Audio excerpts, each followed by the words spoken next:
ekenekwa m ọnụ biko na African ndị mere ezigbo ihe sito ha na ha tara ya video anụ nwere n'afọ ebe a na ọkịta bụ gịnị video ụzọ Kcee na nwanne ya nwoke E-Money lụ na Anambra steeti mmadụ mekene ihe sito ya na ha emeka the same way nsi praise evangelist Ebuka Obi na mgbe ụzọ ahụ ọ na-alụlụ ndị nwa ndị ọ na-alụlụ ụzọ echefu na mgbe which I brought the video onye ọzọ mee ihe dị mma ndị ọzọ kwefuru as long as na m nọ here mfụ ihe ọma mmadụ mee I will always talk about it because abụ m onye ihe ọma na-adị mma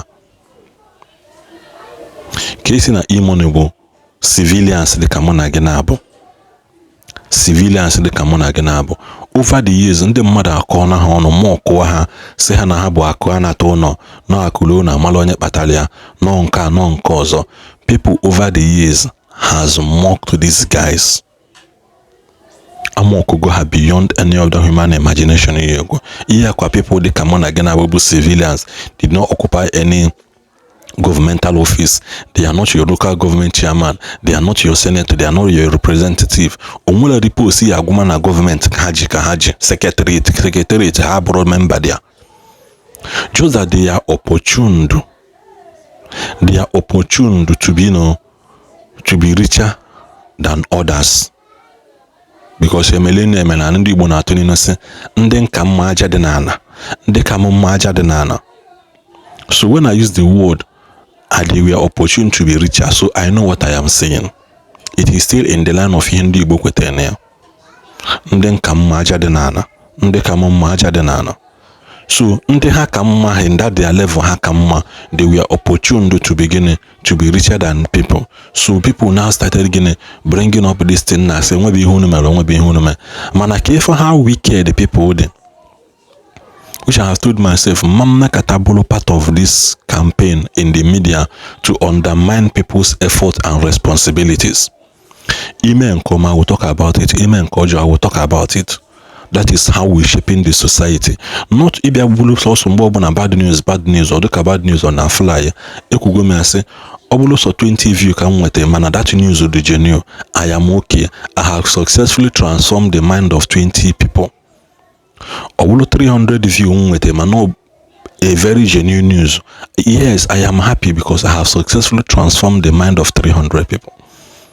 Obulo 101 fine and good. I am very very happy about it. So can after this video, I kwesi ndị anụ nwaketa ụmụ afọ Igbo ka ha bụ before ikwu onwe kọsọ na ha afọ na ahụ na asị na akwụ n'ụgwọ na-eme na nka onwere onye kwụrụ m ụgwọ amarọ dị m onye ha bụ afụtụbeghị m ha before agapụtabeghị n'ụzọ like this and sị gị na E-Money gafe or na I don't even know him afụbeghị m ya wute anya m na-aba ama like ife ha yes ma like ka ha kwe m n'ọkụ yes enwere onye na ha achọ ka akwe ya n'ọkụ ụwa ka anyị nọ akwe gị n'ọkụ ekwe ya onye ọzọ. Yotago, this video is a very good example of akulu uno locha ụzọ tia street light. Now you begin to ask yourself, when we hear mmadụ megide ndị mmadụ na-eme ha, I begin to ask myself,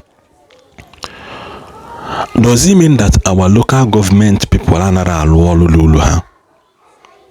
Because you check almost half of Nnewi, half 60 to 70% of development in Nnewi today are done by individuals. Sometimes let us begin to reason our head. Does it mean that in that position now that are representing us in all these things that are role, or does it mean you gonna have a most times I have responsibility in the government will shift to individuals. So if that in our work I blame we individuals, I blame we pastor, I blame we church, I blame we Christians, I blame that. Finally, people have to go that thing. What are you supposed to do as only see them as only go in the human adem? You will come out and say, hey, thank you, Nankunme, because in the ban I seen you to Dicken Nankome Lomozo. Ekene hasen na unu abanigo. Thank you people very much. Nankano. thank you very much, because all the reason mmadụ wepụta ego na-akpịa house of the public locha street light. What then are the work of the government? It is time we begin to question our governmental representatives that are in power. If individuals can be doing the work of government, then what then is the work of the government? Emechusi n'obodo Igbo menka ejikwa wee mee factory ebe a mee factory ndo ifunu go onye ọcha ji ego ebe alụọ ụzọ n'obodo Igbo, ụzọ that is meant for government. Una afunu go onye ọcha ji ego ha, government does those things, then people are not using their na put tax on generate ihe ego in order to cover the expenses ha mee. Mana ifunu go so Nigeria ka na-ebu responsibility dey for government be individual. Blame the individual for not doing what is meant for the government. I am speaking generally now. Let us change our mindset, change our approach to things, change our approach Kcee and E-Money and I bụ mmadụ. Change our human thinking, change some of the ụdị ihe anụ nwanyị na-aga nwere something so bụ mmadụ na-eme like this. I change ya maka amala oke ibido chebe echiche ka mmadụ. Because I don't know why our mindset is divided. Ihe mee ndị ụka ndị omenala asị na ọ gbasara ha na ndị ụka ajeje ichefuzi ha na onye ahụ na-anwụ bụ nwanne gị, bụ onye Igbo be gị na-anwụ.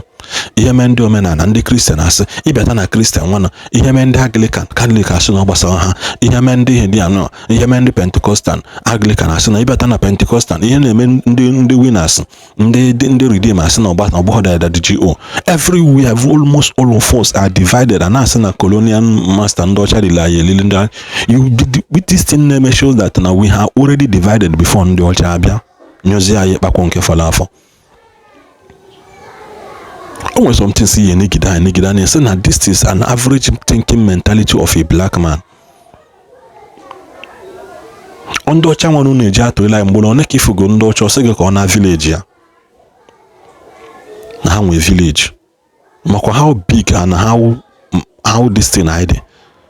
Ono kata mmadụ asị gị ka ọ na village ka o jee nke ka o jee nke ọzọ ka o mee nke ka o mee nke ọzọ. Ifunu go onye ọcha gị na-akpagide na nkata ọsị gị ka ọ na village.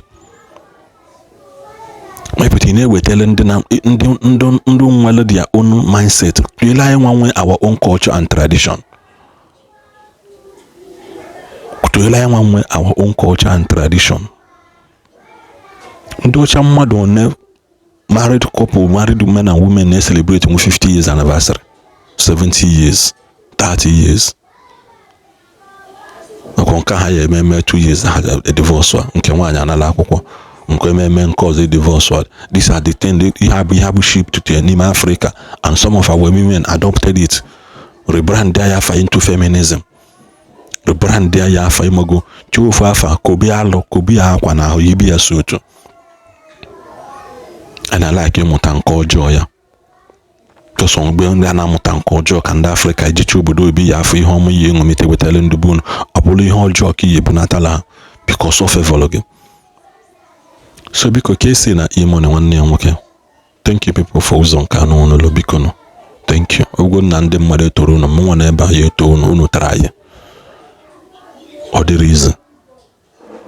Ego polono na by her, despite not occupying any governmental position. So now we begin to question our governance. What then are they doing? If individual can be doing so now, onye in charge of that local government kita lo lose kita automatically we go nka pocket here na because monkey don't fall now mugu adago or nka pocket here na bia. Man, God will judge everybody. God one.